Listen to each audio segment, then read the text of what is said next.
আর জন হ্যারিকে Thomas, তার ইতিহাস হলো সে বিশ্বের যেখানে রাষ্ট্রদূত হিসেবে গেছে, অ্যাম্বাসাডার হিসেবে, সে সেখানে গৃহযুদ্ধ লাগাই দিয়ে আসছে। এই দুইজন কাজ শুরু করছে, কাজ শুরু করার পরে একটা দলের সঙ্গে চুক্তি হয়েছে, সে দলটা হলো অতীত রাষ্ট্রদ্রোহী দল। স্বৈরাচার দল বলবেন না, রাষ্ট্রদ্রোহী দল বলবেন। কি বলবেন? আসতে বলে কথা এটা, ইসলামদ্রোহী রাষ্ট্রদ্রোহী বলবেন শব্দটা। এইখানে আমি এটা যদি বুঝাই দিই, স্বৈরাচার বললে এটা আপেক্ষিক শব্দ, এর সাথে মানুষ স্বৈরাচার বলে না, তো বলে ওদেরকে আবার ভোট দিছে না, স্বৈরাচারের কোনো বিচার হয় না সহজে। কিন্তু রাষ্ট্রদ্রোহী বললে তার পক্ষে কেউ কথা বলতে পারে না। এখন স্বৈরাচার আমাদের মুখের উপর উঠে দেওয়ার কারণে এখন তার পক্ষে অনেক লোক কথা বলতেছে, কিন্তু আবার ওই স্বৈরাচার ওই রাষ্ট্রদ্রোহীদেরকে আবার আনার জন্য চেষ্টা চলতেছে। কেন চলতেছে? কারণ আমরা আমাদের মুখে উঠেছে স্বৈরাচার, এরা স্বৈরাচার না, স্বৈরাচার হইল কবিরা গুনার মতো, আর রাষ্ট্রদ্রোহী হইল মুরতাদ হওয়ার মতো। বুঝতে পারছেন? রাষ্ট্রদ্রোহী দল বলবেন, যারা এই দলের পক্ষে কথা বলবে তারাও রাষ্ট্রদ্রোহী। আচ্ছা, এই প্রসঙ্গটা আমি এই জন্য আনলাম কারণ এটা একটা খুব বুদ্ধিভিত্তিক লড়াই চলতেছে আমাদের কাছে, আমরা বুঝতে পারতেছি না। স্বৈরাচার নয়, রাষ্ট্রদ্রোহী দলের সঙ্গে চুক্তি হয়েছে যে আমরা ভিশন 30 বাস্তবায়ন করতে চাই, 30 বছর মেয়াদী প্রকল্প বাস্তবায়ন করতে চাই, তোমরা আমাদেরকে সাপোর্ট দিবা কিনা। তখন তারা বলল হ্যাঁ সাপোর্ট দেবো, কোনো সমস্যা নাই, 30 বছর মেয়াদী প্রকল্প বাস্তবায়ন করো। প্রথম কাজটা কি হবে? শিক্ষাভিত্তিক কার্যক্রমের মাধ্যমে মুসলিম জাতিকে ধ্বংস করার চেষ্টা করতে হবে, সেটা তোমরা করতে হবে। সেই টার্গেট নিয়ে তারা প্রথম কার্যক্রম শুরু করলো। আওয়ামী লীগ সরকার 2009 ক্ষমতায় আসলো, এসে 2010 সালে তারা ঘোষণা করলো আমরা 41 সাল পর্যন্ত ক্ষমতা থাকতে চাই। এ কথাটা বলছিল কেউ? মনে আছে আপনাদের কথাটা? একটু চিন্তা করেন তো, ওরা 41 কেন বললো, 42 কেন বললো না, 52 কেন বললো না, 32 কেন বললো না? বিষয়টা কি? কেন বললো না? হিসাব করেন, 40 থেকে নির্বাচন বছর বাদ দেন, 40 থেকে এই 10 থেকে 40 পর্যন্ত 30 বছর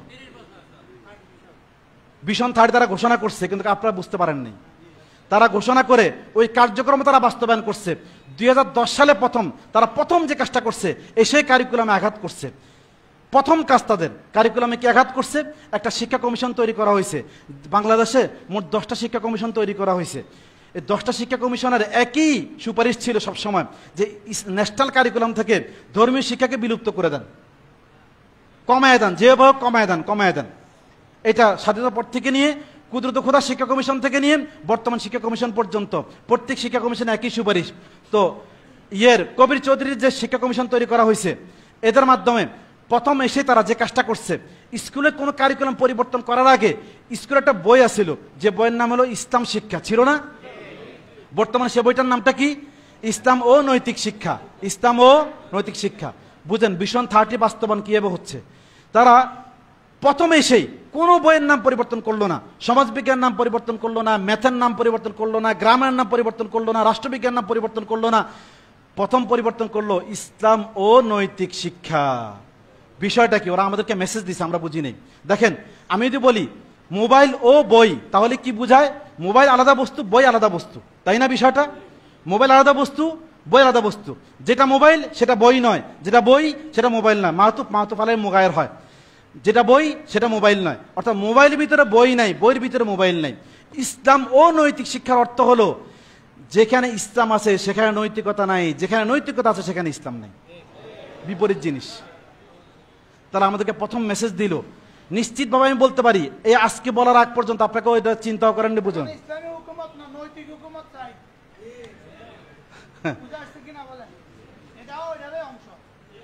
জি, তাহলে ইসলাম ও নৈতিক শিক্ষা বুঝেন। প্রথম তার আঘাত করলো 10-এ এসে ইসলাম ও নৈতিক শিক্ষা বলে। তাহলে তারা কি মেসেজ দিল আমাদেরকে? যে আমরা কিন্তু ভিশন 30 বাস্তবায়ন করার প্রথম পদক্ষেপ হাত দিয়ে ফেললাম। এরপরে তারা 12 সালে এসে শিক্ষা কারিকুলামকে পরিবর্তন করলো। 13 সালে এসে আবার কিছু করলো। আহমদ শফী রহমতুল্লাহ আলাইহি আপত্তি জানাইলেন, আপত্তির কারণে তারা কিছু জিনিসকে পরিবর্তন বাদ দিল আর কিছু জিনিসকে তারা রেখে দিল। এখানে খুব বড় চালাকি করা হয়েছে আমাদের সঙ্গে, ওইটা বলার সময় নাই, আমি ওইদিকে যেতে পারতেছি না। 120% পরিবর্তন করে 40%কে মাইনাস করছে, থেকে গেল কত পার্সেন্ট? 80%। তারা একসঙ্গে 80%কে তারা কি করে দিছে? পরিবর্তন করে দিছে।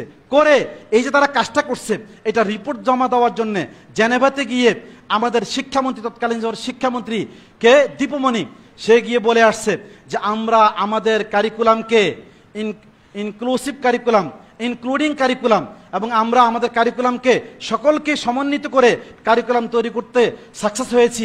এই ক্ষেত্রে আমরা 80% সাকসেস হয়েছি, বাকি 20% ইনশাআল্লাহ 2023 সালের ভিতরে সমাধান করে দিব। তার এই বক্তব্য ইউটিউবে আছে, আপনারা খুঁজে দেখেন। তাহলে ভিশন 30 বাস্তবায়ন তারা লাগাতারভাবে করে গেছে। দীপুমণির পরে এমন একজন, দেখেন শিক্ষামন্ত্রীগুলো কাদেরকে বানানো হয়েছে, প্রথম নাহিদকে বানানো হয়েছে, একজন বামপন্থী, দীপুমণি বামপন্থী, এরপরে আনলো এমন একটাকে যেটা হলো সরাসরি রামপন্থী। সরাসরি কি রামকৃষ্ণ মিশনে পড়াশোনা করা ব্যক্তিটাকে শিক্ষামন্ত্রী বানায় দিল, নওফেলকে।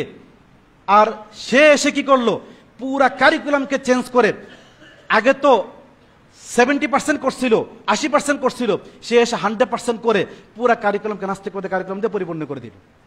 এখন বুঝেন বাংলাদেশে ভিশন 30 কার্যক্রম কত থেকে শুরু হয়েছে, 2005 থেকে। তারা সাকসেস হইতে হইতে এমন পর্যায়ে আসছে। দেখেন হাসিনা ক্ষমতা থেকে যাওয়ার কিছুদিন আগে সে বলছিল যে বাংলাদেশকে পূর্ব তিমুর বানানোর চক্রান্ত চলতেছে, এ কথাটা বলছিল। কারো কেউ শুনছেন? এরা কেউ শুনেনি, শুনেননি আপনারা? সে কথাটা কেন বলছিল জানেন? সে দেখছে যে এটা হয়ে যাচ্ছে, অলরেডি হয়ে গেছে। তার দায় সারার জন্য নাম্বার 1 সে দেশপ্রেমের জন্য বলে নেই, সে আরেকটা কারণে বলছে। ভারতের চাহিদা হলো এখানে, ভারতের চাহিদা কি? ভারতের চাহিদা হলো বাংলাদেশকে তারা হায়দ্রাবাদ বানাবে অথবা সিকিম বানাবে, অর্থাৎ পুরোটা তারা ভোগ করবে। আর পশ্চিমাদের টার্গেট হলো বাংলাদেশের ফেনীর পরের অঞ্চল যেটা আছে এটা বাংলাদেশ থাকবে, ফেনীর ওই পারের অঞ্চলটা এটা মিজোরাম, ত্রিপুরা, মিজোরাম এবং আরাকান, এই অঞ্চলটা মিলে কি হবে, একটা জিউস কান্ট্রি হবে। জিউস কান্ট্রি বুঝতে পারছেন?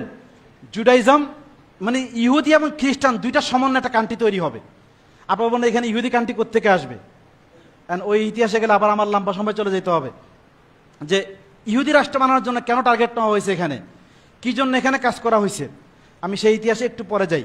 তাহলে বুঝেন পশ্চিমাদের টার্গেট হলো এইটা, আর ইন্ডিয়ার টার্গেট হলো ওইটা। এখন হাসিনা তো ইন্ডিয়ার পক্ষে ছিল সোজা হিসাব, অতএব সে ইন্ডিয়ার ফেভার করছে বিধায় তো তার বিরুদ্ধে তারা লেগে গেছে।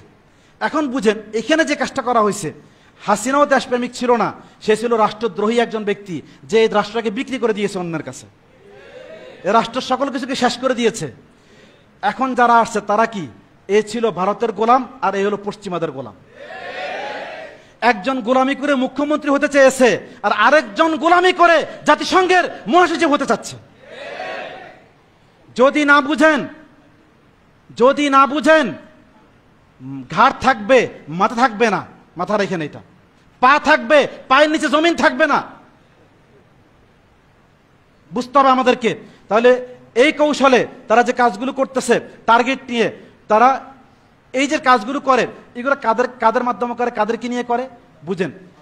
বর্তমানে টার্গেট হলো স্কুল কলেজ ইউনিভার্সিটির ছেলেরা। আমি আপনাদেরকে একটু বুঝাই এখন এই কার্যক্রমের মাধ্যমে আমাদের কি কি ক্ষতি হয়েছে। আমি একটু খালি জরিপটা দিই আপনাদেরকে। জরিপটা হলো 80 দশকে বাংলাদেশে জরিপ করা হয়েছে যে দিন শিখে কত % মানুষ, দেখা গেছে দিন শিখে 20% মানুষ, শতকরা 20% মানুষ সরাসরি দিন শিখে, আর দিনকে ভালোবাসে 60% মানুষ। 2015 সালের জরিপে আসছে দিন শিখে সরাসরি শতকরা 2% মানুষ, সরাসরি দিন শিখে 2% মানুষ, আর দিনকে ভালোবাসে 20% মানুষ, অর্থাৎ 22%। কমে আসলো কত %? 80 থেকে কমে 22%-এ আসলো। 35 বছরের ভিতরে এমন কি ঘটলো যে ধর্মের শিক্ষার এই করুণ পরিণতি হলো? কারণটা কি? কারণটা হলো আমি আপনাদেরকে একটু বুঝাইয়া বলি। দেখেন মানুষ দিন শিখে 3টা মাধ্যমে। সাধারণ মানুষরা, ওলামায়ে কেরাম না, সাধারণ মানুষের দিন শিখে 3টা মাধ্যমে। 1 নম্বর হলো সাধারণ মানুষ দিন শিখে ওলামায়ে কেরামের সহবতের মাধ্যমে। ওলামায়ে কেরামের সহবত ছাড়া সাধারণ মানুষ দিন শিখার উত্তম কোনো পন্থা, সহজ কোনো পন্থা নাই আর দুনিয়াতে। ওলামায়ে কেরামের সহবতের মাধ্যমে তারা দিন শিখতো, এটা খানকার মাধ্যমে, দাওয়াত তাবলীগের মাধ্যমে, ওয়াজ নসিহতের মাধ্যমে। এখন আস্তে আস্তে খুব সুকৌশলে এই প্রত্যেকটাকে কি করে দেওয়া হয়েছে? নিষ্ক্রিয় করে দেওয়া হয়েছে। ওলামায়ে কেরামের প্রতি আওয়ামকে বিদ্বেষ তৈরি করে দেওয়া হয়েছে, যার কারণে আওয়াম আর ওলামায়ে কেরামের কাছে আসে না। আবার ওলামায়ে কেরামও বিভিন্ন কারণে যেতেও পারে না, সীমাবদ্ধ থাকার কারণে। তাহলে দুটোর কারণেই একটা রাস্তা বন্ধ। নাম্বার 2, দ্বিতীয় মাধ্যম ছিল মসজিদ ভিত্তিক মক্তবের মাধ্যমে দিন শিক্ষা। ব্রিটিশ পিরিয়ডে এই বাঙ্গাল অঞ্চলে, শুধু বাংলাদেশ না, বাঙ্গাল অঞ্চলে ঈদের সংখ্যা কি বলে এটার নাম, মুসলমানদের সংখ্যা, এই মক্তবের সংখ্যা ছিল 80,000। আর স্বাধীনতার পরে এই পর্যন্ত বাংলাদেশে এখন মসজিদের সংখ্যা হলো বাংলাদেশে 3,51,250টা, এর মধ্যে মক্তব চলে শুধুমাত্র 40 থেকে 50,000 মসজিদে। তার চেয়ে আমরা কমে গেছি। মোগলদের আমলে রাষ্ট্রীয় পৃষ্ঠপোষকতায় মক্তব পরিচালনা করা হতো, ব্রিটিশ পিরিয়ডে বন্ধ করা হয়েছে। আমাদের দেশ স্বাধীন হওয়ার পরেও এটা খুলে দেওয়া হয়নি, আমাদের দেশ রাষ্ট্র এটা কখনো পৃষ্ঠপোষকতা করেনি, এখনো পর্যন্ত করতেছে না।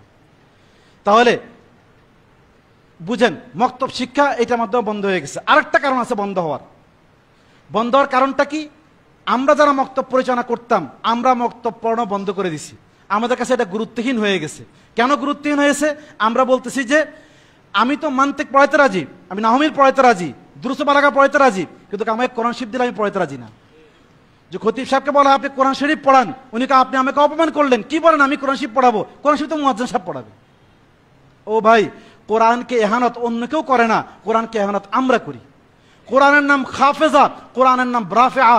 কোরআন কোন জাতিকে সুমহান বানায় দেয় আর কোন জাতিকে নিচে নামায় দেয়। কোরআনকে যখন মূল্যহীন বানানো হয় তখন কোরআন ওই জাতিকে নিয়ে নিচে নেমে যায়, আর কোরআনকে যে মূল্যায়ন করে কোরআন ওই জাতিকে নিয়ে আকাশের দিকে উঠে যায়। আবু দারদা রাদিয়াল্লাহু আনহু যখন বাহরাইন বিজয় করছেন, বিজয় করে যখন আসতেছিলেন, তো রাজা আর রানীকে বেঁধে যখন হাত বেঁধে নিয়ে আসতেছিলেন, তো রাজা আর রানী কান্না করতেছিল যে আমাদেরকে কেন তুমি হাত বেঁধে নিয়ে যাচ্ছ? আমরা তো সম্মানিত ব্যক্তি, আমরা আজকে গোলামে রূপান্তর হয়ে গেলাম, আমরা দাসীতে রূপান্তর হয়ে গেলাম।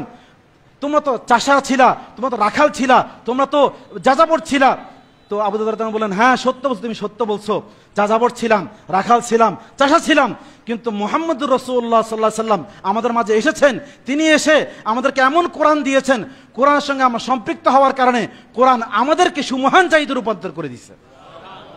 আর তোমরা কোরআনকে পরিত্যাগ করার কারণে কোরআন তোমাদেরকে রাজা এবং সম্মানিত হওয়ার পরও তোমাদেরকে সে অসম্মানিত করে দিয়েছে, গোলাম আর দাসে রূপান্তর করে দিয়েছে। ও ভাই, কোরআনকে অপমান আমরা করি, অন্য কেউ না। কোরআনকে মাদ্রাসার নুরানি হুজুর সবচেয়ে বেশি সম্মান কম, যে হুজুর কম পারে হুজুরের কোরআন তর্জমা দিয়ে দেওয়া হয়। মানে আমরাই কোরআনকে অমূল্যায়ন করি। খতিব সাহেব নিজের ইগুতে লাগে আমি কিভাবে কোরআন শরীফ পড়াবো। কোনো শায়খুল হিসেবে কোরআন শরীফ পড়াতে পারলে তিনি খুব কষ্ট পান, অথচ আমাদের আকাবের শায়খুল হিসেবরা কোরআন শরীফ পড়াইছেন। এখন কিশোরগঞ্জে জামিয়া ইমদাদিয়ার মুহাদ্দিস সাহেব, উনি হাদিস পড়া সারাদিন ঘুরে ঘুরে হাদিস পড়ান। কয়দিন আগে দারুল দেওবন্দ থেকে দিনিয়াতের ফিকির নিয়ে, এই যে দিনিয়াতের ফিকির নিয়ে দারুল দেওবন্দ থেকে জামাত আসছিল একটা, আবুল কাসেম নোমানী সাহেব পাঠাইছিলেন। ওনারা কারগুজারি শুনাইছেন যে প্রত্যেকেই শায়খুল হাদিস, প্রত্যেকেই মুহাদ্দিস, অথচ প্রত্যেকেই মুক্তবে পড়ান। তাহলে এখন বুঝেন এটা বন্ধ হওয়ার কারণ হলো আমাদের কাছে মূল্যহীন হয়ে গেছে। নাম্বার 2 হলো ভাই, এই প্রতিষ্ঠানের কাছে মানুষ দিবে কেন? যে প্রতিষ্ঠানের মধ্যে নিজাম নাই, নেশাব নাই, তরিকে তালিম নাই, নেগরানি নাই, কিচ্ছু নাই। আপনি আপনার সন্তানকে এমন কোনো স্কুলে এমন কোনো মাদ্রাসা ভর্তি করবেন যে মাসার নিজাম নাই, নেশাব নাই, কিচ্ছু নাই, হুজুর যখন ইচ্ছে তখন আসে, ছাত্র যখন ইচ্ছে তখন ভর্তি হয়, এরকম হলে আপনি কখনো আপনার ছেলেকে দিবেন না। তাহলে আমাদের মক্তবগুলো তো একই করুন পরিণতি, নিজাম নাই, নেশাব নাই, পাঠদান পদ্ধতি নাই, শিক্ষক ট্রেনিং নাই, কিচ্ছু নাই। তাহলে এই মক্তবে মানুষ বাচ্চাগুলো দিবে কেন? বন্ধ হওয়ার কারণ হলো আমাদের দায়, আমরা দায়। অনেকে বলবো হুজুর কেজি কিন্ডারগার্টেন কেন বন্ধ হয়ে গেছে? বা কেজি কিন্ডারগার্টেন পরে খুলছে, আগে আপনার মক্তব চালু ছিল, দোকান আমারটা আগে ছিল, পরে আরেকজন খুলছে, ওটার কারণে আমারটা বন্ধ হয়ে গেছে। তাহলে ব্যর্থ কে? আমি ব্যর্থ।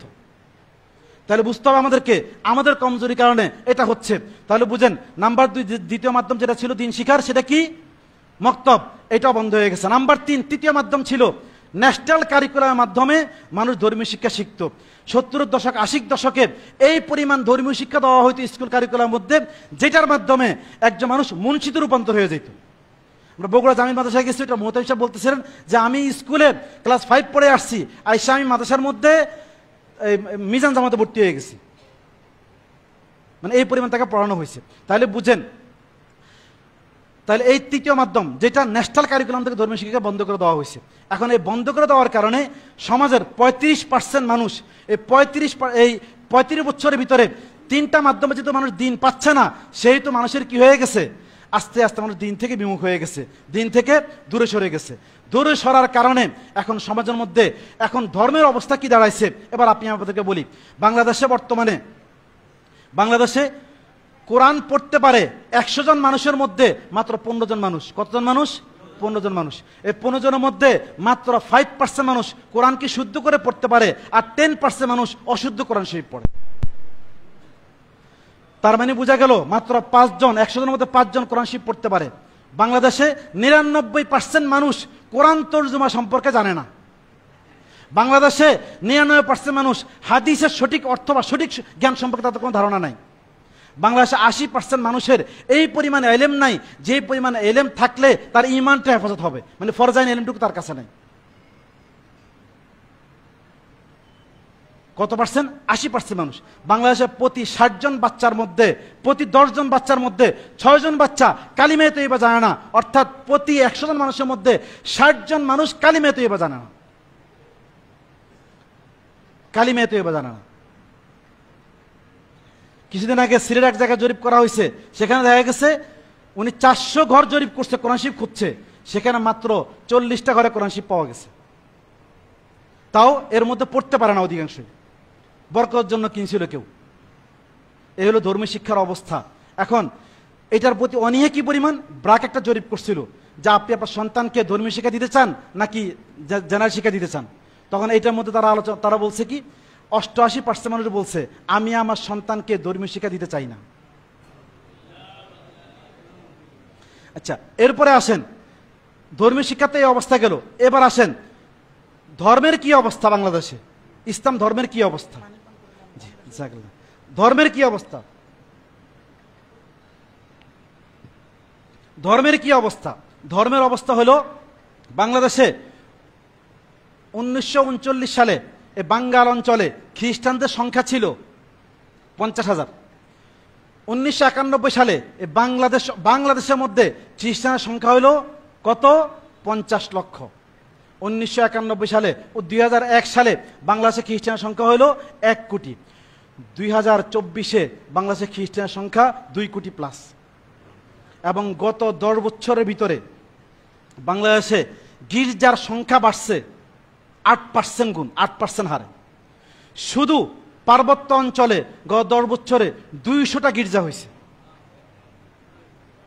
200টা গির্জা হয়েছে। এ হলো ধর্মের অবস্থা। এখন নাস্তিকের সংখ্যা কত বাংলাদেশে? হুজুর আমার তো আলোচনা শেষ হবে না, কি করব? আচ্ছা হুজুর আছে, আমার চিন্তা নেই, দেখ। হ্যাঁ চলো। আচ্ছা কি বলতেছিলাম?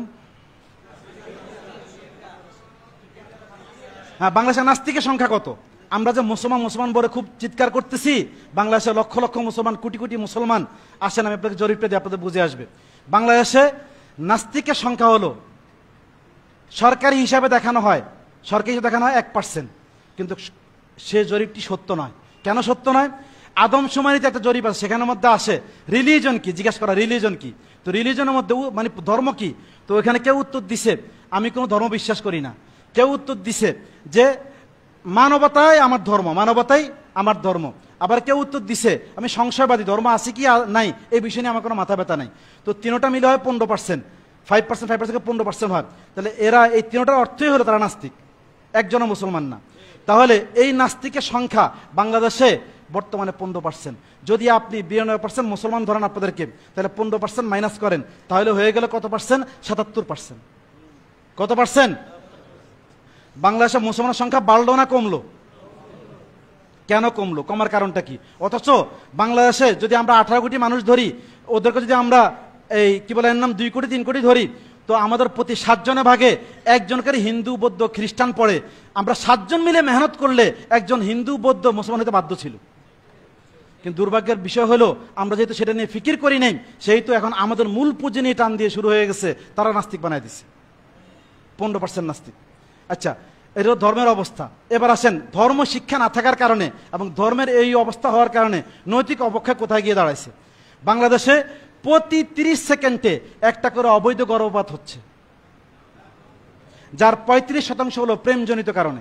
কি কারণে? প্রেমজনিত কারণে। বাংলাদেশে প্রতি 3 মিনিটে একটা করে তালাক হচ্ছে, যার 70% কারণ হলো নারীদের কারণ। কারণটা কি? কারণটা নারীদের বলতে নারীদের দোষ না এখানে। কারণটা হলো স্কুলের মধ্যে যে বইটা পড়ানো হয় সেখানে ফেমিনিজম পড়ানো হয়। ক্লাস 5-এর বই আপনারা খুলে দেখেন, মানবাধিকারের নাম দিয়ে যেখানে বইটা দেওয়া আছে লাস্টের দিকে দেখবেন সেখানে দেওয়া আছে নারীর অধিকার। তো নারীর অধিকার নিয়ে আমাদের কোনো আপত্তি নাই, নারীর ন্যায্য অধিকারের পক্ষে আমরা, নারীর সমান অধিকারের পক্ষে না আমরা। নারীর ন্যায্য অধিকারের পক্ষে, নারীর কি অধিকারের পক্ষে না আমরা। কারণ একজন বাচ্চা আর বুড়া সমান অধিকার হলে বাচ্চা ঠকে যাবে, নাহলে বুড়াট হয়ে যাবে। তো নারীর ন্যায্য অধিকারের পক্ষে আমরা, নারীর সমান অধিকারের পক্ষে না। ওরা সমান অধিকার শিখাই দিছে। ওইখানে বলছে তুমি একজন নারী, তোমার পুরুষ যে হবে স্বামী সেও একজন পুরুষ মানুষ, তুমি মানুষ, তো তোমারও অধিকার আছে তার অধিকার আছে, কেউ কারো অধীনে থাকা দরকার নাই, তুমিও স্বাধীন থাকবা সেও স্বাধীন থাকবে। এখন যখন স্বাধীনতা শিখিয়ে দেওয়া হয়েছে, দুই রাজা তো আর এক সংসার চালাইতে পারে না, দুই রাজা এক ঘরে থাকতে পারে না, অতএব ঘরের মধ্যে লড়াই হয়ে ঘরগুলো ভেঙে তছনছ হয়ে যাচ্ছে। বুঝতে পারতেছেন বিষয়? তাহলে বুঝেন এই নারী অধিকার এটা কিভাবে করা হচ্ছে। এই যে কারিকুলাম ভিত্তিক আগ্রাসনের মাধ্যমে একটা আমাদের ফেমিনিজম পড়ায়া আমাদের ফ্যামিলিগুলোকে, আমাদের পারিবারিক ব্যবস্থাপনাকে তারা ধ্বংস করে দিচ্ছে। বুঝতে পারতেছেন বিষয়? আসেন এরপরে, এটা হলো অবস্থার কথা বললাম। বাংলাদেশে 30 লক্ষ ড্রাগ এডিক্টেড আছে যারা কি করে, মদ পান করে। 30 লক্ষ, 30 লক্ষ। বুঝতে পারছেন? কত লক্ষ? 30 লক্ষ, 30 লক্ষ ড্রাগ এডিক্টেড আছে। 30 লক্ষ ড্রাগ এডিক্টেড আছে বাংলাদেশে, যারা কি করে, মদ পান করে। বাংলাদেশে সরকার অনুমোদিত,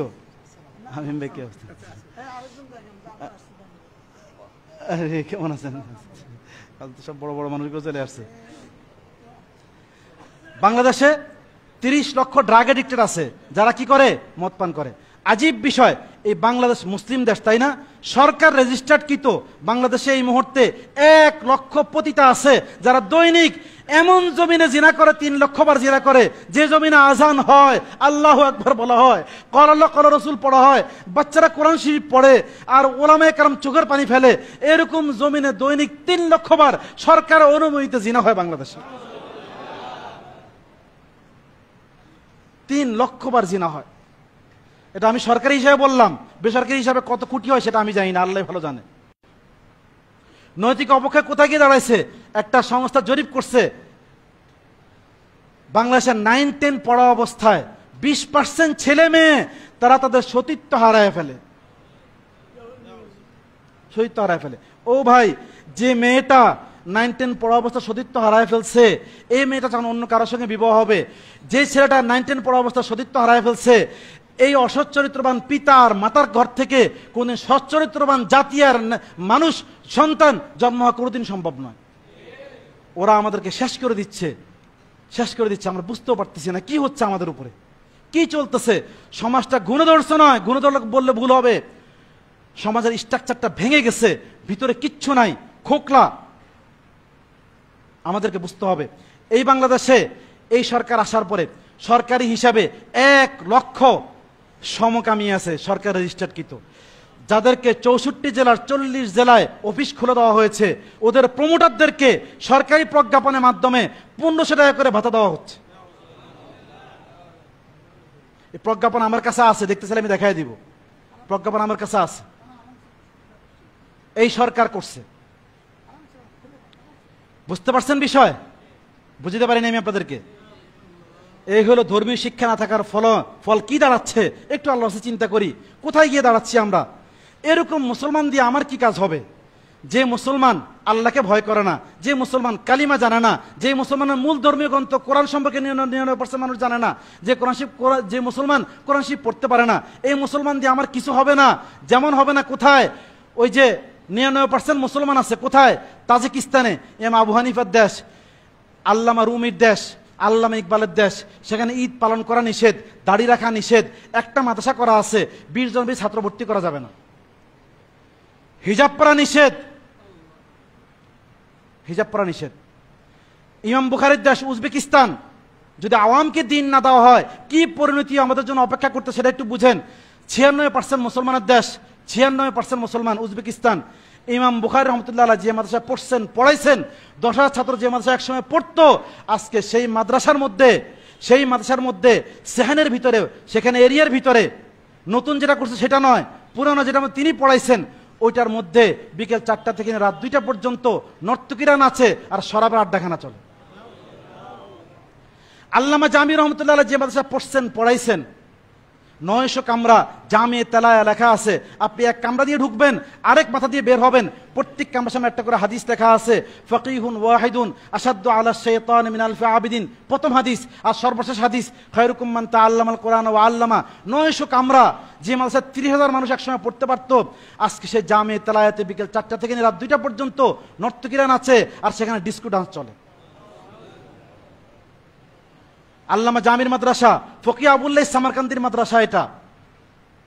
হেদায়ার মুসান্নেফের দেশ ওইটা, যে হেদায়ার মুসান্নেফের কবর। আমি 20 জন মানুষকে জিজ্ঞাসা করছি, কেউ বলতে পারে নাই। এক বৃদ্ধ এসে বলছে এইটা হেদায়ার মুসান্নেফের কবর। বললাম তুমি কেমনে বললা এটা কবর? কয় এটা বলতে পারছি এই জন্য কারণ আমি হেদায়া পড়ছি, ওরা তোকে হেদায়া পড়ে না, কেউ জানে না। আল্লামা মাতুরিদির দেশ, যে আকীদা আমরা লালন করি, মাতুরিদিয়া। ফিকাহ লাইনের ইমাম ফকিহ আবুল্লাহ সামারকান্দি, ইমাম আহমদ, ইমাম বুখারীর হানাফি উস্তাদ, ইমাম বুখারীর কবর সেখানে, ইমাম তিরমিজির কবর সেখানে। হাদিসের লাইনে সবচেয়ে বড় ব্যক্তি, হাদিসের ইমামদের কবর সেখানে। তাসাউফের লাইনে খাজা ওবায়দুল্লাহ হারার, বাহাউদ্দিন নকশবন্দি, ওনাদের প্রত্যেকের কবর সেখানে আছে। প্রত্যেক কবরের সঙ্গে মাদ্রাসা ছিল, আজকে সেখানে মাদ্রাসা বলতে কোনো কিছু নেই। ইমাম বুখারীর লিখিত কিতাবগুলো মিউজিয়ামে চলে গেছে, আর মাদ্রাসাগুলো মিউজিয়ামে রূপান্তর হয়ে গেছে, নর্তকীর আড্ডাখানে রূপান্তর হয়ে গেছে। সবচেয়ে বড় জামে মসজিদটা বিবি খানম মসজিদ, যেখানে 1.5 লক্ষ মানুষ নামাজ পড়তে পারতো, আজকে সেখানে শুধু খালি ভাঙ্গা স্ট্রাকচারটা আছে, আর এটার সামনে কাওয়ালি চলতে হয় সর্বক্ষণ। নিশ্চয়ই আপনারা আমরা ইমাম বুখারীর চেয়ে বড় না, আমরা আল্লামা জামির চেয়ে বড় না, আমরা হেদায়ার মুসান্নেফের চেয়ে বড় না, ইমাম তিরমিজির চেয়ে বড় না, আল্লামা সিরাজির দেশ সেটা, ইমাম নাসাফির দেশ সেটা। আওয়ামকে যখন দিন দেওয়া হয়নি, তখন কি অবস্থা হয়েছে? ওই মাদ্রাসাগুলোর ইট খুলে খুলে মানুষ ঘরে ঘরে নিয়ে গেছে। মক্তব্য শক্তি বহুত বড় জিনিস। ওইখানকার শেখ রহমতুল্লাহ তিরমিজি, ওনার সঙ্গে ওনার আমি হাদিসে এজাজত দিতে গেছিলাম, তো উনি আমাকে হাদিসে এজাজত দিতে গিয়ে বলতেছেন, বললাম তোমাদের মুখে দাঁড়িয়ে নাই কেন, সবার এই অবস্থা কেন? তো বলতে শোনো, আমাদের উপর 74 বছর পর্যন্ত নির্যাতন চলছে। কারা নির্যাতন করছে? এই রাশিয়ানরা, যার কারণে আমাদের এই করুণ পরিণতি হয়েছে। আমাদের কি হয়েছে? করুণ পরিণতি হয়েছে, আমাদের এই অবস্থা হয়েছে। তো দেখো কি বলে এটাকে, 74 বছরের কারণে আমাদের এই অবস্থা হয়েছে। তো আমি বললাম শোনো, আমাদের আকাবের যারা আছেন, দেওবন্দি আকীদার যে ওলামা একরামরা আছেন, ওনাদের উপর 200 বছর স্টিম রোলার চলছে, গলায় গলায় ফাঁসি ঝুলছে, রাস্তার গাছের গোড়ায় গোড়ায় প্রত্যেক গাছে আমাদের আকাবেরদের ফাঁসিতে তাদের ইয়েগুলো ঝুলতে ছিল। কিন্তু সেখান থেকে আমাদের আকাবাররা গলায় ফাঁসির রশি পরে নিছে, কিন্তু হাত থেকে তসবি ছাড়াই নেই, এবং আওয়ামের মুখ থেকে দাড়ি সরতে দেয়নি। এটা কেন দেয়নি জানো? কেন পারেনি? কেন হয়নি তাদের এটা? ব্রিটিশরা কেন পারেনি? কারণ আমাদের এখানে মক্তব শিক্ষা ছিল, আর তোমাদের এখানে মক্তব শিক্ষা বলতে কোনো ব্যবস্থা নাই। তাই আজকে তোমাদের আওয়াম থেকে দিন তো গেছে, এর সঙ্গে সঙ্গে তোমাদের ওলামায়ে কেরাম থেকে দিনকে মিটা দেওয়া হয়েছে। বুঝে আসছে বিষয়? মক্তব শিক্ষা খুব স্বাভাবিক মনে করেন না। মক্তব শিক্ষাটা বিপ্লব শিক্ষা। মক্তব শিক্ষা দারুল দেওবন্দের মানার মধ্যে লেখা আছে, ইয়ে মাকাতিব কি যে তালিম হয়, ইয়ে মুসলমান কি রেড় কি হাড্ডি হয়। যে মক্তবের যে কোরআনী শিক্ষাটা আছে, সর্বজনীন শিক্ষা, এটা মুসলমানদের মেরুদণ্ডের হাড্ডির মতো। আর আমরা এটাকেই দুর্বল করে দিছি, এটাকেই ছেড়ে দিছি। ভাই এই জন্যেই যদি আমরা আওয়ামকে দিন না দেই, তো ইমাম বুখারার মতো অবস্থা হবে, সামারকান্দের মতো অবস্থা হবে। বাংলাদেশের এই মাদ্রাসাগুলোর মধ্যে ইট খুলে খুলে নিয়ে যাবে। এই সুদূরপুরে ইট খোলার জন্য অন্য জায়গা থেকে কেউ আসবে না। এখানকার এই পাড়ার এই মহল্লার যে বাচ্চাটা স্কুলে পড়তেছে, যে নাস্তিকবাদী কারিকুলাম পড়তেছে, ওই বাচ্চাটা ইট খুলে নিয়ে যাবে, কোনো সন্দেহ নেই। কারণ যখন আপনি আওয়ামকে দিন দিবেন না, তখন তারা দিনের বিদ্বেষী হবে, আর দিনের বিদ্বেষী হলে দিনওয়ালার বিদ্বেষী হবে। দিনওয়ালা কারা? ওলামায়ে কেরাম। আর দিনওয়ালার বিদ্বেষী হলে তারা দিনে এদারার বিদ্বেষী হবে। দিনে এদারা কোনগুলো? মাদ্রাসা এবং মসজিদ। এই প্রত্যেকটার বিদ্বেষী হবে, হয়ে তারা কি করবে? ওইগুলোর বিরুদ্ধে লড়াই করবে। ভাই আওয়ামকে দিন না দেওয়ার কারণে অবস্থা কি দাঁড়াইছে, আমি একটু প্রেক্ষাপট আপনার সামনে তুলে ধরলাম। আর একটু বুঝেন, স্বাধীনতার পর থেকে নিয়ে এই পর্যন্ত বাংলাদেশে মসজিদের সংখ্যা কমে নেই, মাদ্রাসার সংখ্যা কমে নেই, ওলামায়ে কেরামের সংখ্যা কমে নেই। তিনটা বাড়ছে কি বাড়ে নেই? বাড়ছে। এই তিনটাই দিন বাড়ার উপকরণ। কিন্তু আশ্চর্যের বিষয় হলো, সমাজে দিনদারের সংখ্যা বাড়ছে না কমছে? বলেন, উত্তর দেন এরা। সমাজে দিনদারের সংখ্যা বাড়ছে না কমছে? কমছে। আচ্ছা, মসজিদের সংখ্যা বাড়লো, ওলামায়ে কেরামের সংখ্যাও বাড়লো, মাদ্রাসার সংখ্যাও বাড়লো, তো সমাজে দিনদারের সংখ্যা কমলো কেন? কমার কারণটা হলো, সমাজ যারা বদ্দিনী দিচ্ছে তারা তাদের মেহনত চালু রাখছে, আর যারা দিন দেনওয়ালা তারা তাদের মেহনতকে বন্ধ করে দিচ্ছে, তাই বদ্দিনী বাড়ছে। এই জন্য ভাই আমাদের আকাবারা বহু চিন্তিত এটা নিয়ে। পুরো যেহেতু ওয়ার্ল্ড ওয়াইড কার্যক্রম চলতেছে, কি যে মুসলমানদের যে যে দেশে আছে মুসলমান, আমেরিকা থাকলেও মুসলমান, তাকে ধ্বংস করো। সৌদি আরব থাকলে তাকেও ধ্বংস করো। পাকিস্তান আছে তাকেও ধ্বংস করো। ইন্ডিয়া আছে তাকেও ধ্বংস করো। সবাইকে ধ্বংস করার মিশন একটা, শিক্ষাভিত্তিক কার্যক্রমের মাধ্যমে ওদেরকে ধ্বংস করতে হবে। আচ্ছা, ওরা যে টার্গেট করছে, ওরা কাদেরকে টার্গেট করছে? বাংলাদেশে 5 কোটি বাচ্চা আছে। কত কোটি বাচ্চা? 5 কোটি বাচ্চা। এই 5 কোটি বাচ্চার মধ্যে 4.5 কোটি বাচ্চা স্কুলে পড়াশোনা করে। এর মধ্যে 2,61,00,000 বাচ্চা সরকারি প্রাইমারি স্কুল থেকে নিয়ে গ্রাজুয়েশন পর্যন্ত করে। কত কোটি বাচ্চা বললাম? 2,61,00,000 বাচ্চা। আর এইখানে কতগুলো শিক্ষা প্রতিষ্ঠান আছে বাংলাদেশে? ওদেরকে এই শিক্ষা দেওয়ার জন্য কতগুলো শিক্ষা প্রতিষ্ঠান আছে? বাংলাদেশের প্রাইমারি স্কুল আছে 65,580টা, বাংলাদেশের কলেজ আছে 5,000, ইউনিভার্সিটি আছে 171টা, উচ্চ বিদ্যালয় আছে 1480টা। বাংলাদেশে ব্রাকের শিক্ষা প্রতিষ্ঠান কিন্ডারগার্টেন আছে 1,14,000। বাংলাদেশে ব্রাকের শিক্ষা প্রতিষ্ঠান আছে 96,000, আশা শিক্ষা প্রতিষ্ঠান 35,000, তারপর আপনার প্রশিক্ষা শিক্ষা প্রতিষ্ঠান 23,000, জাগা ফাউন্ডেশন শিক্ষা প্রতিষ্ঠান 23,000। 6 লক্ষ শিক্ষা প্রতিষ্ঠানের মাধ্যমে তারা এই 5 কোটি বাচ্চাকে টার্গেট নিয়ে দৈনিক, আমি আপনার যখন এখানে দিনে আলোচনা করতেছি 1 ঘন্টা, তখন তারা 1 ঘন্টা স্কুলে পড়ে একসঙ্গে 5 কোটি বাচ্চাকে তারা নাস্তিক বানায় দিচ্ছে এই 6 লক্ষ শিক্ষা প্রতিষ্ঠানের মাধ্যমে। এখন একটু চিন্তা করেন, এই 6 লক্ষ শিক্ষা প্রতিষ্ঠানের মাধ্যমে তারা কাজ করতেছে। ওরা টার্গেট করলো কাদেরকে? মুসলমানদের স্কুলে বাচ্চাগুলোকে। কাদেরকে টার্গেট করলো? আচ্ছা, কাজ করতে তারা কিভাবে? স্কুল ভিত্তিক কারিকুলামের মাধ্যমে কাজ করতেছে। তাহলে এখন একটু চিন্তা করেন, ওরা রোগ যেখানে চিকিৎসা সেখানে হইতে হবে নাকি? কারো রোগ মাথায়, তার পায়ে চিকিৎসা করলে হবে? হবে না। এখন সমস্যাটা হলো কোথায়? স্কুলে। সমস্যাটা কোথায়? স্কুল ছেলেদের মধ্যে। তাহলে দিন কোথায় দিতে হবে? দিন দিতে হবে সেখানে। বুঝে আসছে কিনা আমার কথা? ভাই, বদদিনী স্কুলে বেশি না মাদ্রাসায় বেশি? বদদিনী বাজারে বেশি না মসজিদে বেশি? তাহলে দিন শুধু মসজিদ আর মাদ্রাসায় কেন? বুঝেন না আমার কথা? যেখানে বদদিনী সেখানে না আপনারা দিন দিবেন, রোগী যেখানে সেখানে না চিকিৎসা করবেন, তাহলে না সমাধান হবে। রোগ অন্য কোথাও, চিকিৎসা অন্য কোথাও, সমাধান তো হবে না ভাই। তাহলে স্কুল শিক্ষার্থীকে তারা টার্গেট করছে, এদেরকে তারা কাজ করতেছে, কারিকুলাম ভিত্তিক কাজ করতেছে। এখন এদেরকে রক্ষা করতে হলে আমাদেরও ওদেরকে টার্গেট করতে হবে, এর সঙ্গে সঙ্গে কারিকুলাম ভিত্তিক কাজ করতে হবে। ওরা শিক্ষাভিত্তিক করতেছে, আমাদের শিক্ষাভিত্তিক করতে হবে। ওরা বুদ্ধিভিত্তিক করতেছে, আমাদের বুদ্ধিভিত্তিক করতে হবে। ওরা যাদেরকে টার্গেট করছে, আমারও তাদেরকে টার্গেট করতে হবে। বুঝে আসছে বিষয়? এটার জন্য দারুল দেওবন্দ, নদরতুল উলামা, সাহারানপুর 3 জায়গার ওলামায়ে কেরামের সমন্বয় 200 জন গবেষক আলেম মিলে একটা কারিকুলাম তৈরি করছেন। পুরা বিশ্বের কারিকুলামগুলোকে সামনে আনছেন, স্কুলের কারিকুলামগুলোকে সামনে আনছেন। এনে ওনারা দেখছেন যে কোন কারিকুলামে কি কি দেওয়া হয়েছে, কোথায় কি কি সমস্যা দেওয়া হয়েছে, কি কিভাবে তাদেরকে নাস্তিক বানানো হয়েছে। তো দেখে দেখে ওনারা কি করছেন, একটা কারিকুলাম তৈরি করছেন, যে কারিকুলামের নাম হলো দিনিয়াত। কি নাম ভাই? দিনিয়াত। এই কারিকুলামটা পুরা বিশ্বের 74টা দেশে চলে। কতগুলো দেশে বললাম? আচ্ছা, 74টা দেশে। এরপরে একটা নাম্বার 2, এটা 20টা ভাষা অনুবাদ করে দেওয়া আছে। নাম্বার 3, 4 মাযহাবে লিখে দেওয়া আছে আলহামদুলিল্লাহ। অর্থাৎ যাতে করে উম্মতের কোনো স্তর কি না থাকে, বাকি না থাকে। এখন ওনারা এভাবে করে কাজ করতেছেন, এমনকি সমাজের সর্বস্তর মানুষের জন্য ওনারা কারিকুলাম তৈরি করে দিয়েছেন। স্কুলওয়ালারা বাচ্চাদের জন্য প্রাইমারি কারিকুলাম তৈরি করছে, কিশোরদের জন্য সেকেন্ডারি করছে, যুবকদের জন্য হায়ার সেকেন্ডারি এবং গ্রাজুয়েশন করছে। দিনিয়াতেও ঠিক একইভাবে primary, secondary, higher secondary, diploma course এভাবে করে কারিকুলাম তৈরি করে দিচ্ছে। অর্থাৎ একটা বাচ্চা যতদিন সে স্কুলে পড়বে ততদিন যেন তার 1 ঘন্টা করে দিন শেখার সুযোগ থাকে। বুঝে আসছে বিষয়? এখন এইটার জন্য ওনারা খুব টার্গেট নিয়ে, খুব চিন্তা নিয়ে কি করলেন, এই 74 দেখা চললে এর মধ্যে গত কয়েকদিনে, গত মাসে তো না, এই মাসেই হিন্দুস্তান থেকে জামাত আসছিল, পুরা বাংলার সফর করছেন ওনারা। মুফতি আব্দুল মালিক সাহেব সহ সব জায়গায়, হাটাজারি সব জায়গায় গেছেন, রশিদিয়া গেছেন, সব জায়গায় গেছেন। ওনারা বারবার শুনেছেন ইন্ডিয়াতে শুধু ওনারা যে স্টেট থেকে আসছেন, কর্ণাটক স্টেট, ওইখানে 4.5 লক্ষ স্কুলের বাচ্চা ওনাদের অধীনে দিনে তোমাদের দিন শিখতেছে আলহামদুলিল্লাহ। এবং পুরা ইন্ডিয়াতে 60 লক্ষ স্কুলের বাচ্চা এই কারিকুলামের মাধ্যমে দিন শিখতেছে আলহামদুলিল্লাহ।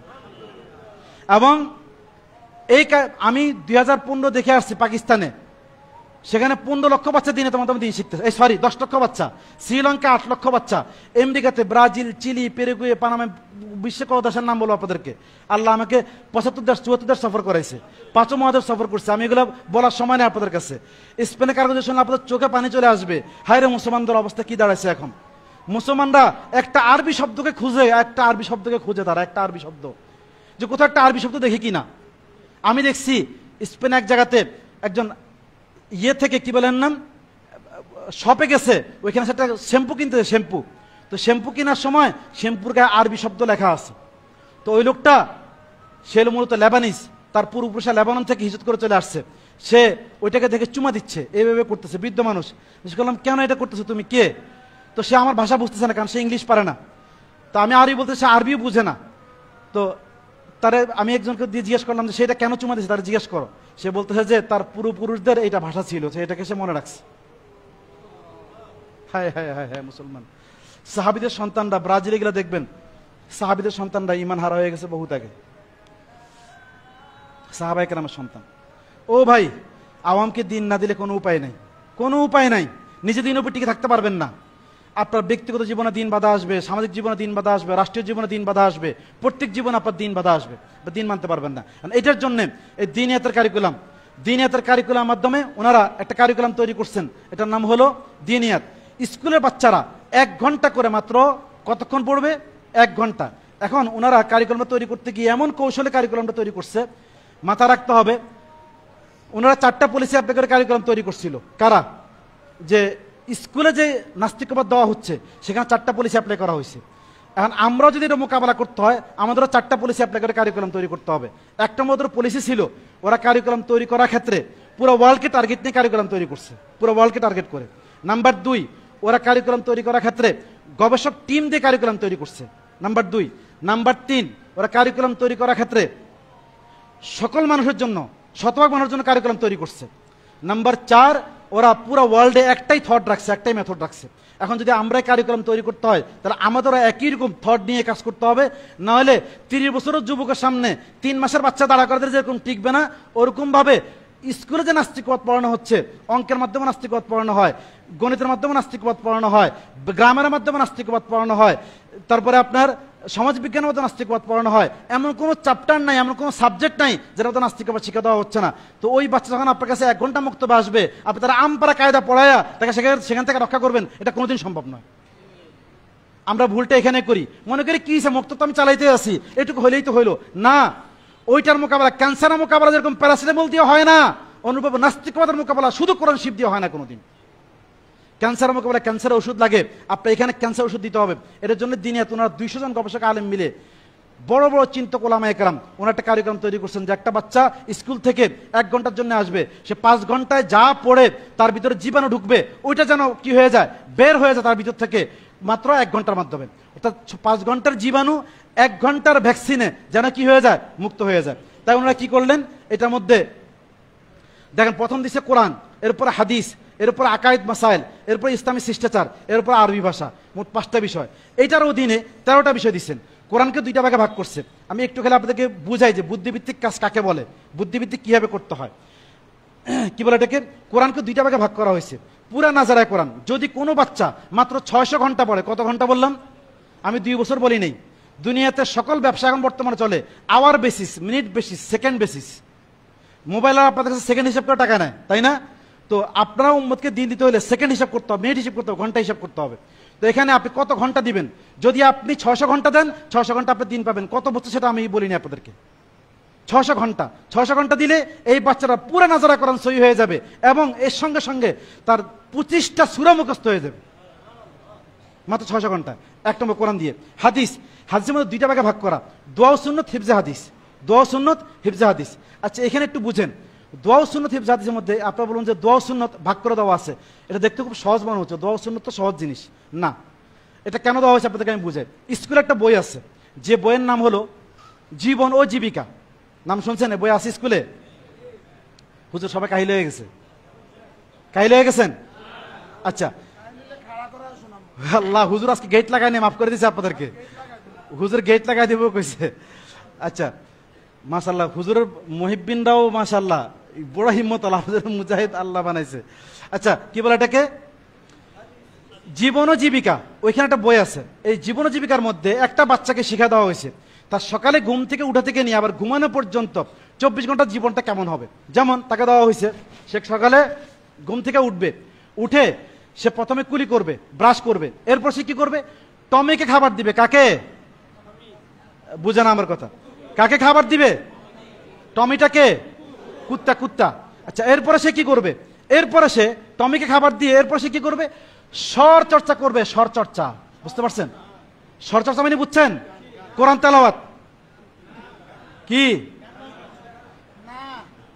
সারে গামা পাদা নিশা গান শিখবে, স্বর চর্চা করবে। বুঝে আসছে বিষয়? বুঝেন, রঠা রঠা রঠা গাইবে, তো স্বর চর্চা করবে। বুঝতে পারছেন বিষয়? দেখেন তাকে শিখে দেওয়া হচ্ছে। এরপরে সে কি করবে? স্কুলে যাবে, গিয়ে নাসিফ আসিফ, একটা মেয়ে বাচ্চা কিন্তু, নাসিফ আসিফ ছেলে বন্ধুদের সাথে সে কি করবে? প্রথমে এই যে এরকম করবে, দেন এই যে এটা কি জানি বলে, এটারে বুঝি না, যাক এই যে এটা এরকম করবে, হাইফাই বলে, এরকম হাইফাই হাইফাই করে।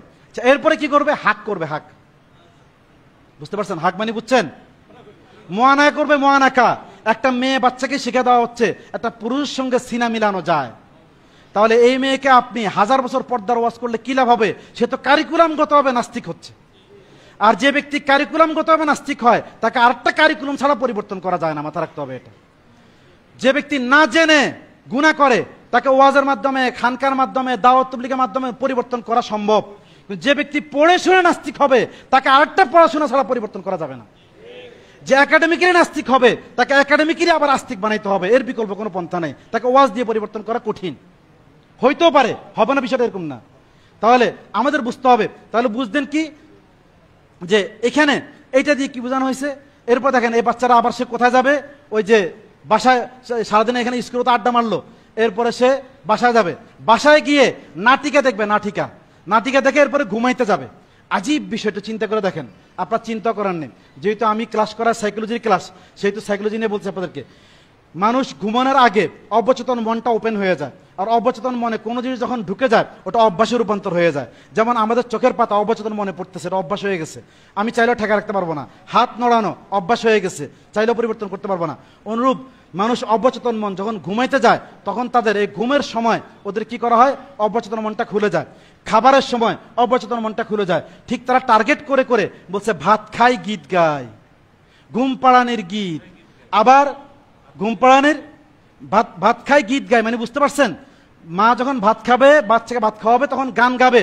তো গান গাওয়ার সময় বাচ্চার অবচেতন মনটা খোলা থাকবে, আর মায়ের গানটা বাচ্চার হৃদয় ঢুকে যাবে, আর এই বাচ্চার অভ্যাসে রূপান্তর হয়ে যাবে। মৌতের সময় এই বাচ্চার জন্য কালিমা পড়তে বললে সে কালিমা পড়তে পারবে না, তার মুখ দিয়ে যেহেতু ভিতরে গান ঢুকে গেছে, গানটাই বেরিয়ে আসবে। ওই অবচেতন মন যখন ঘুমানোর আগে তার খুলে যায়, নাটিকে দেখে ঘুমাইতে গেলে নাটকের মধ্যে কি দেখানো হয়? প্রেম দেখানো হয়, পরকীয়া দেখানো হয়, খুন খারাপি দেখানো হয়, বহুত কিছু দেখানো হয়। এগুলা দেখে বাচ্চারা যখন ঘুমাবে তখন তার এটা অটো অভ্যাসে রূপান্তর হয়ে যাবে, এবং এই বাচ্চাটা আস্তে আস্তে বড় হয়ে পরকীয়া করতে বাধ্য হবে। অর্থাৎ আপনার আমার মুসলমান বাচ্চাকে যতক্ষণ জাগন ছিল তখনও তারা তাকে নিয়ে খেলছে, চক্রান্তের ভিতরে ছিল। যখন ঘুমাইতে গেছে তখনও তারা ছাড়ে নেই, চক্রান্তের তারা রেখেই দিছে বাচ্চাকে। বুঝতে পারতেছেন? আর আমরা অবচেতন মনে ঘুমিয়ে আসি, কোনো চিন্তা নেই আমাদের। মুসলমানদের বাচ্চাদের কি করুন পরিণতি চলতেছে। আসেন ওইটাকে পরিবর্তন করার জন্য, ওইটাকে পরিবর্তন করার জন্য কি করা হয়েছে এখানে? আমরা সকালে ঘুম থেকে উঠে থেকে আবার ঘুমানো পর্যন্ত 24 ঘন্টা রুটিন দিয়ে বলা হয়েছে, বাবা তুমি স্কুলে যে কারিকুলামটা পড়ে আসছো, যে জিনিস তুমি পড়ছো, ওইটা তোমার জীবন ব্যবস্থা নয়, তোমার জীবন ব্যবস্থা এইটা। অর্থাৎ নাস্তিকবাদের মোকাবেলা আস্তিক্যবাদ, কারিকুলাম মোকাবেলা কারিকুলাম, ষড়যন্ত্র মোকাবেলায় হক, এইভাবে করে আমাদেরকে দিন দিতে হবে। বুদ্ধিভিত্তিক লড়াই মোকাবেলা বুদ্ধিভিত্তিক। এরপর আসেন আমি সামনের দিকে আগাই। আকায়েদ, আকিদা সহি করে দেওয়া হয়েছে, আকিদা সহি করে দেওয়া হয়েছে। আমি জিজ্ঞেস করার সময় নেই, টাইম শেষ। এরপর আসেন আল্লাহ 99 নাম, এরপর মাসাইল দিয়ে তার সকল মাস্টার শিখে দেওয়া হয়েছে। এমনকি এখানে মাসাইলের মধ্যে, নামাজের মধ্যে শিখে দেওয়া হয়েছে, একটা বাচ্চা সে যদি 600 ঘন্টা এটা পড়ে, পড়ার পরে সে যে কোনো জায়গায় গিয়ে জুমার খুতবা দিয়ে জুমার নামাজ পড়াইতে পারবে ইনশাআল্লাহ। ঈদের খুতবা দিয়ে ঈদের নামাজ পড়াইতে পারবে। জানাজা, তার বাপের জানাজাটা সে পড়ানো সক্ষম হয়ে যাবে। যদি নাও পড়ায় অসুবিধা নাই, তো তার জেনে থাকা দরকার, জানে রাখা দরকার। এত বুঝতে পারছেন? তাহলে এরপরে আসেন ইসলামী শিষ্টাচার। এইটার মাধ্যমে একটা বাচ্চার তার মন মস্তিষ্ক সকল কিছুকে পরিবর্তন করা হয়েছে 110টা প্রশ্নোত্তর পর্বের মাধ্যমে। এরপরে সিরাত দিয়ে, নবীর জীবনে দিয়ে, সাহাবা কেরামের জীবনে দিয়ে, ও রঠার জীবনে মোকাবেলা করা হয়েছে, বঙ্গবন্ধুর জীবনে মোকাবেলা করা হয়েছে, ওদের জীবনে মোকাবেলা এখানে করা হয়েছে। ওরা তোমাদের আইডল না, এরা তোমাদের আইডল। আমি বলার সময় নেই। আচ্ছা, এই হলো শুধুমাত্র বাচ্চাদের বিষয় বললাম। বাচ্চারা যদি খালি এই, আমিও জিজ্ঞাসা কেমন হুজুর, আমরা জিজ্ঞেস করতে বলছে, আপনারা আগামী মাসে শুনবেন নাকি এটা?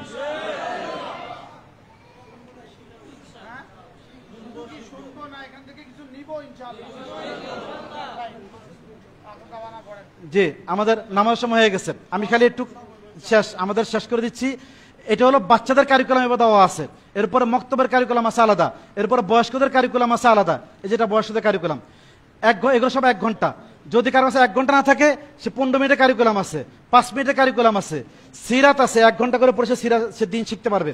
এইভাবে করে প্রত্যেকটা বিষয় বিস্তর আলোচনা আছে। এটা 4 জায়গায় চালানো যায়, মসজিদ ভিত্তিক বক্তব্য চালানো যায়, মাদ্রাসার অধীনে দিনের বিভাগ করা যায়, অনুরূপভাবে স্কুলও চালানো যায়, আবার আলাদা সেন্টার করেও বানানো যায়। কোনো জায়গা না পাইলে গাছের নিচে ছায়ার মধ্যে বসে বাচ্চাদেরকে পড়াও শেখানো যায়। 4টা জায়গায় চালানো যায়। তাহলে আমরা যদি ইনশাআল্লাহ, এত সহজ করে দেওয়া হয়েছে, আমরা এই কাজটা করবো তো ইনশাআল্লাহ। এই কাজ করার জন্য ভাই প্রশিক্ষণ লাগবে। প্রশিক্ষণ হলো মাত্র 6 দিনের। আগামী 1 তারিখ থেকে প্রশিক্ষণ আছে ঢাকাতে। এখানকার অনেক ওলামা একরাম যারা প্রশিক্ষণ দিয়ে আসছেন, কে কে ইনশাআল্লাহ প্রশিক্ষণ দিয়ে এই কাজটা শুরু করবেন, কার কার নিয়েছে ইনশাআল্লাহ হুজুর তশকিল করবেন। সুদর্ণপুরে চালু হবে কিনা আগে এটা আমরা শুনতে চাই। সুদর্ণপুরেও চালু হবে ইনশাআল্লাহ, মার্কাজ হবে ইনশাআল্লাহ, মার্কাজ হবে ইনশাআল্লাহ, ইনশাআল্লাহ। বাকি কথা আসরের পরে হবে। যাদের ওজু নাই তারা ওজু করে আসি, যাদের